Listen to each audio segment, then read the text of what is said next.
स्वागत है आपका व्लॉग में, जहां लॉजिक कम और बकलौली ज्यादा। आधा आधा कप करके गरीब नगर का बालक होने का कर्तव्य पूरा किया और गर्मा गर्म मोहब्बत की शरबत पिया। इसके बाद अपनी अय्यासी का कर्ज उतारा। आदिपुर के एक नायाब चीज दिखाता हूँ, एक नायाब जगह दिखाता हूँ। इस जगह पे मुझे कुत्ते ने काटा था लगभग 8 या 9 महीने पहले, जो मुझे आज भी याद है। 3 महीने पहले मेरे जूते चोरी हो गए थे, आज वो दिन आ ही गया। भाई आखिरकार मैंने 3000 के जूते खरीद ही लिए भाई।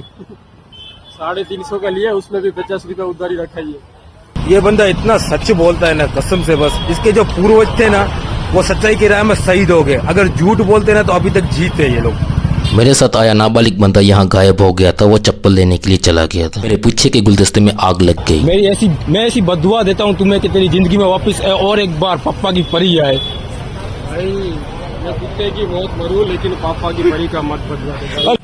अबे नीचे ज्यादा मत खींच, अंदर कुछ पहना नहीं, अभी वायरल हो जाएंगे। 3 महीने बाद मैंने जूते खरीद लिए। Congratulation to me.